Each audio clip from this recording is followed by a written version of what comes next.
Hey guys, this is Simon from Fateless. Today we've got one of the final videos of the year. It's basically that time of year when a lot of the team take a week or so break, recharge, enjoy some time with their friends and family, and then come back for next year for a massive push for basically the year of Godforge, right? It's going to be the year of the beta, the year of the launch, and all those things. So in this video, what I want to show you is some of the work we've been doing in our beautiful corner, which is basically a new map piece that has been put into game, in build, and gives really a seal of quality over what we're looking for, any maps, any kind of in-engine shots going forward. I also want to show you some new 2D concepts that have come through, which are really interesting, and the way we're using our kind of like new free reign really over body types to really up the ante on that stuff. And then I've got a very cool 3D new one to show you as well, which looks absolutely sweet. So let's dive in. We've got Onryo here, who is a rare character from the KOJIKI faction. We're starting to really flesh out the KOJIKI faction right now, and oh, I love this faction so much. Honestly, I love this faction so much. This is such a cool vibe of a hero right here. Onryo, as I say, a rare. When I saw the first concept, I was like, this has got to be a legendary. Like, the visual is so good. It's almost got like the ring vibes, you know, someone crawling out the TV, that type of thing. But yeah, I love this kind of like spooky look. You got the claws coming through. I love, honestly, the colors and the patterns in the dress, or it's obviously not called a dress, but whatever these things are called, the robe type of thing. I love the kind of like vibes around. Maybe we could just tilt the head down, give her this kind of cold stare. Yeah, really, really cool. So Onryo looking really great for the KOJIKI here. We then had, interestingly, first version of, look, you've got free reign on body type. So let's change it up. So this is Ashigaru, who will also be in the KOJIKI faction. Just a common hero. So, you know, almost like the standard bearer for the KOJIKI faction. So we then looked at some of the mood boards that we were kind of working with, and we're like, well, hold on a minute. The body type is not fitting this dude. He's not absolutely shredded ripped, okay? And we're thinking, look, I think we can change this up. So yeah, you know, the right sort of height and stuff like that was working, but there's absolutely no way he needed to be so shredded. So yeah, again, we went back in and we're like, look, let's now use the fact that our rigs can be adapted way more easily. As long as you keep the bone joint points in the same position, we can adapt stuff. So we were like, well, you know, what could we do with the absolutely shredded male heroic rig here? Well, we can slim it right down. To slim it right down, you know, shoulder points are still basically in the same place. It's not going to affect us from a rigging point of view, but it will give us a very different aesthetic. So we've taken that on board, and then it's like, right, version 2 feels way better, way closer to the final piece that we want. And this is now what we're trying to do with our art team. It's like, we want diversity in character visuals, okay, as much as we can without costing the absolute earth, okay? And that's important as well. We have to be able to actually release this game. So there's a number of things we're doing here in terms of kit bashing.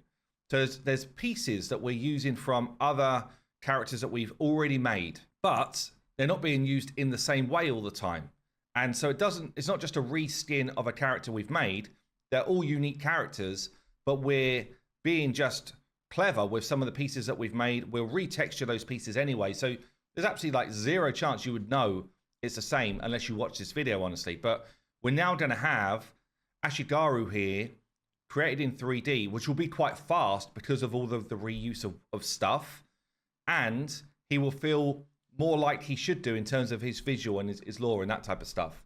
There's actually a really good example of us doing that, or I guess showcasing that in terms of what we could do with the giant rig as well. So it's like one rig, but I mean, these are not characters from the game, by the way, but this was Dane just doing a drawing to say, look, one rig could feel extremely different when you create the characters.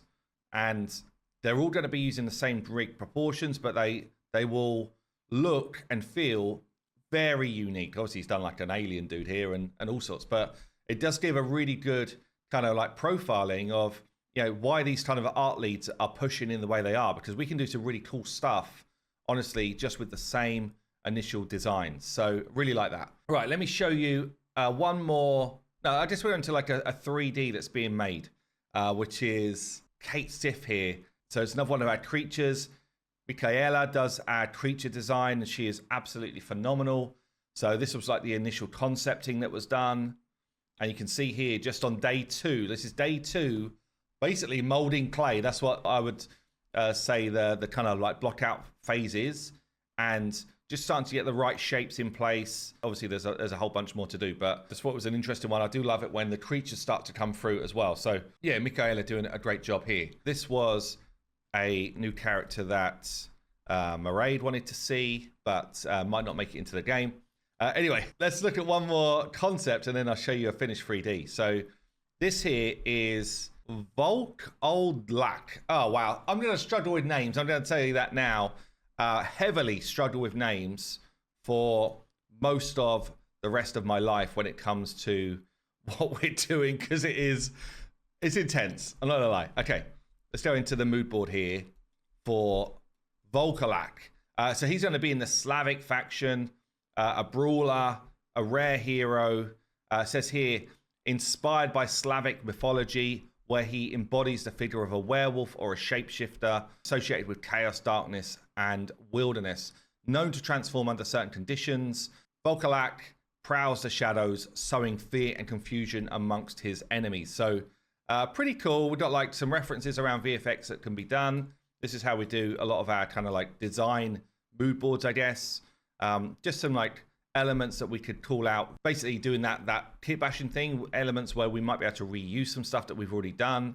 And then there's just some like really cool vibes here around, you know, elements that we want to bring into the game. You can see the kind of like the shape shifting vibe, obviously loads of different werewolf shots, that sort of thing. Assets that we already have made or own that we might be able to reuse if we want to. Again, rares, uncommons, commons get probably a lot more reuse, whereas epics and legendaries get a lot more just like one-off unique items.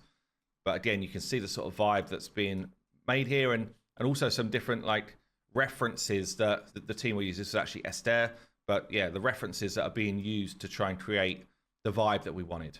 So it's very cool. So once the mood board has been done, then sort of move on to initial concepts in here. Again, we were like, do we want to go straight werewolf, or is there going to be some sort of clothing as well, or like this jacket? Very, very cool. So Dane then jumps in. He's like, the coat and no coat versions are both pretty cool. Ultimately, I think the coat one works a bit better for the faction. I do like the layers though, with the white shirt. So yeah, just giving some feedback. So again, then Esther kind of comes up with a next version. Just gives you the kind of like side profile as well, because it's going to be using the same rig that we're actually using for the satire. So yeah, this kind of like creature rig, but obviously from the front feels a bit more humanoid, I guess. Again, bit more work, bit more kind of like referencing around some different elements that we can utilize, with some kit bashing notes here.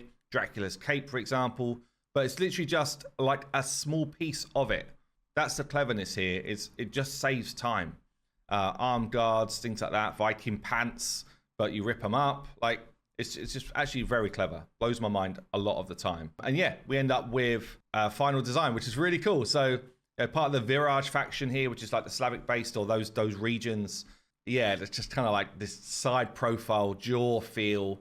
Again, we're still deciding on whether we want to go for the kind of almost like the big overbite type of look or a bit more restrained, but very cool, very different to what we've seen so far. So I really like it. Often, if I see something come through and there's a choice of A or B, and B feels like something we've not seen so far in our designs, I'm like, let's have B, because I really like the idea of just diverse stuff. Last one I want to show you is a character you've seen before in 2D, which was CRS, now produced in 3D. So I just want to remind you of 2D, kind of like initial concept in here, which is very sweet. Again, this is a rare from the Norse faction. Again, I really like this idea. I'm going to keep showing you this because it's so clever, the way the team are reusing assets from characters we've got.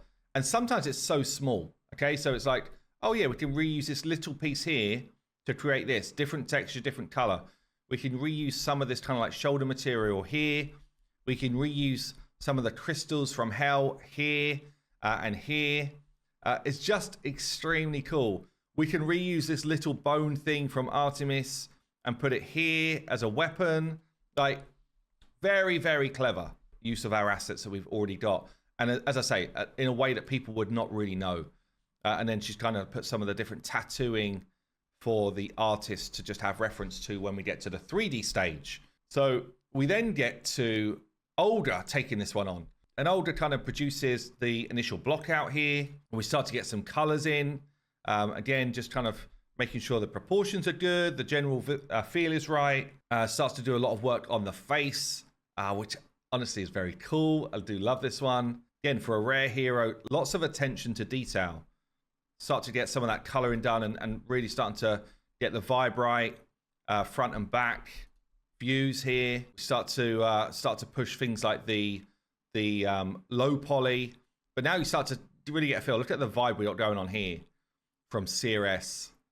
Honestly, when you'll see the finished model in a minute, when I saw the finished model, I literally said to the guys, maybe we should make her one of the starter heroes because I liked it so much. Like, it is really, really good vibe. And we end up, so obviously we go through things like low poly and a bake down, but we end up with this.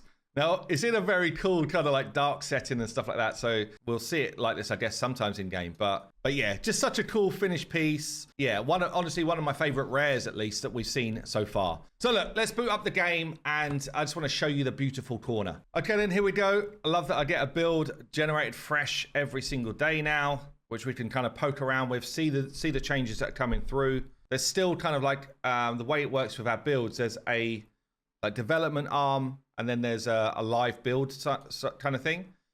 We do have, by the way, our first test of being able to run the beta on iOS going on as well, which feels like it's a real positive test. So there's a program called Test Flight that you're able to download on stuff like iPads or iPhones. And I was literally playing Godforge on my personal iPhone yesterday. So that's a really good sign for when we do the beta release next year. So most of the stuff you've seen, there's nothing really new here. We've got, we have changed a bunch of stuff in the back end of our system. So what we had to do actually was make stuff work again, and stuff that was already working. This is all at the moment just kind of like filler, but we do now have things like skills in here. Yeah, we're just starting to, instead of faking it, it's now real. And beforehand, it was kind of like that summon process was going to like a fake screenshot rather than an actual character which joins your roster. Whereas now I just picked up a new Ramses and I've got an extra copy of Ramses, for example. So a bunch of things which were kind of just fake for the demo are now real in game. Equally, the ability to upgrade stuff, all of these things are now actually live. The skills have got like a details section. It's not all fully like complete, but it's starting to get to a point where, obviously where we need to get it to. We need it to work for a beta release. So there's a whole ton. There's probably something like 60 or 70 heroes that are done that are just not currently in this build, but they're in a different build. So it won't be long before you'll see like this just massively explode. But things like sorting are here. Filtering's not working yet, but sorting is done. So yeah, whole bunch of like little things which all take time, right? They all need to be fleshed out. We've got different campaign areas now. So I do need to apply a cheat code and then I can unlock all the different campaign areas. So we do have maps now for most of these areas to some degree, but the Aru one you've seen a billion times at this point. KOJIKI is the one where we've now done a bit more work. All of this is just obviously not right, but we haven't done the artwork for that yet. And then this is really what I wanted to show you. So some of the work that Damon has been doing is to take this new level, the KOJIKI level, and optimize it for mobile. So I'm playing on PC, so it doesn't, my PC can handle tons more than what I'm throwing at it right now. But on mobile, when we first had this level with, this kind of like rolling mist, particles coming off of here on the right, almost like petals falling in the wind over here, and moving lava, all that type of stuff is hardcore on your devices, right? So there was like a heat map for FPS concerns on mobile, and basically it was like white hot over the whole map.